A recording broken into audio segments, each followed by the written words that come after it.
Hello everyone, welcome back to my channel.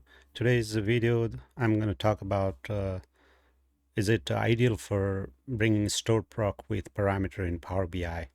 That's the topics I'm going to discuss in this video. Please stay with me. So when there's a store proc, do I bring the store proc in Power BI that has the parameter? Yes or no? I would say no. The reason is because it creates complexity. So it will not be user interactive and user has to go and refresh each time they change the parameter, and which is obviously not user friendly. So parameters are used to bring the data from the source and filter at that level. So if you want to filter at the very source level, that's where you use the parameter, but not here in the Power BI, because Power BI works in a star schema model, and you can bring the dimension table to slice and dice your data, and that is what similarly the parameters are used for, right? Parameters used to slice the data, to filter the data at the source level. You don't want to do that at the report level. If you want to do at the report level in Power BI desktop, definitely you bring the model, star schema model, and then bring the slicer with the dimension table. So that's what I'm going to show you quick here. So I have, if I go to the model here and my model view, I have this. Okay, I should rename this. So let me rename that first. Okay, let me go to. I can rename if I go to transform data here. Quick, I don't want to make it confuse. This is not with parameters, so let's rename this table here sales. Just do sales, that's fine. And here's the salesperson. So I have two tables here, sales and salesperson. So if I close and apply, and then let's do that again, close and apply. Okay, what happened? Is it doing anything?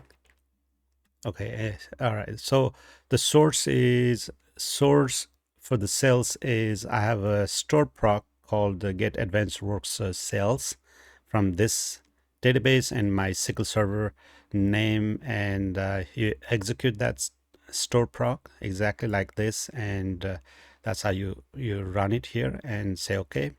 And this is my sales, and again I'm bringing the salesperson from the source, which is obviously SQL Server, and I'm selecting the ID and the salesperson name from this view and ordering by the salesperson ID. Okay, so this is pretty straightforward, right? I'm getting this data from SQL Server and a SQL Server database, right?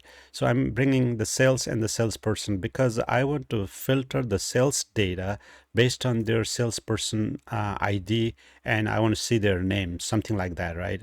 Because the salesperson sales table or the sales data does not have, as you can see, there's no name, but there is a salesperson ID, and the same with the salesperson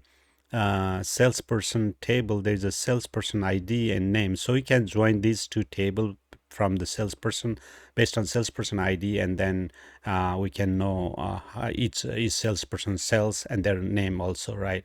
So that's what we want to do it. So in that case, I'm gonna hit there, close and apply. Okay, so let's see, close here because there's no changes. That's why it didn't want to close. Okay, apply the changes, that's fine.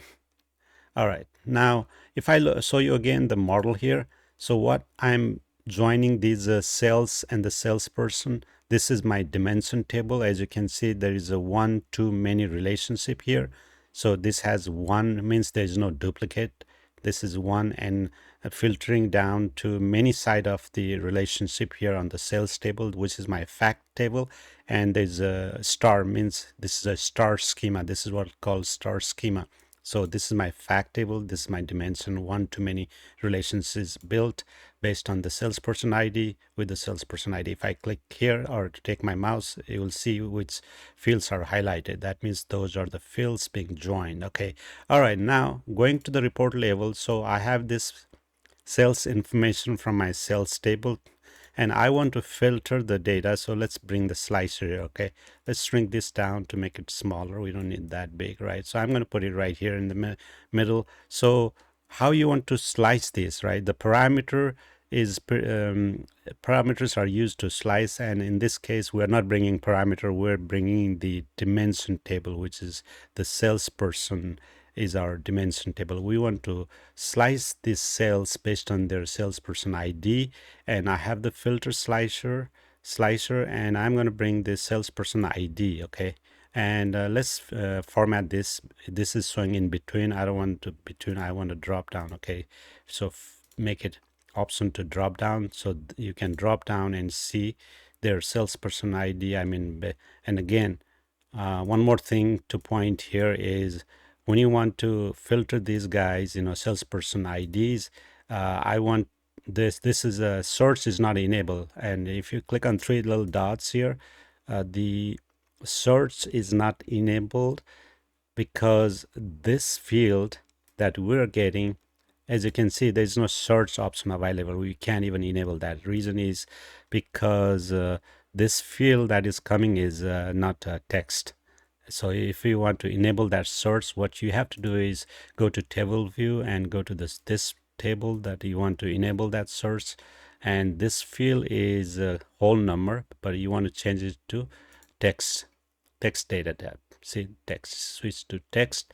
Now this has been switched to text. If I go to my report view again and refresh schema and data quick, okay, now this has been turned into text. So if I click on these three dots and see the search is enabled now, so what that means is I can type in in this search and this will pop up right there. Click on it, boom, you're filtering the data for this whatever you select from the slicer, right? So this is what it is. So this is how you implement slicer instead of the parameter in Power BI, and this is user interactive. You don't have to refresh the data is already there, refresh based on your last refresh, and user can interact or filter based on what they provide here. So instead of parameter, you use slicers, and this is more convenient, user interactive. It doesn't have to refresh. Data is already there. They can slice and dice based on however they want. Okay, so that is pretty much it on this video. So hopefully this makes sense. If you guys like this video, please like and subscribe, and I really appreciate that for continuing on my video. And you guys have a great day. I'll see you in the next one.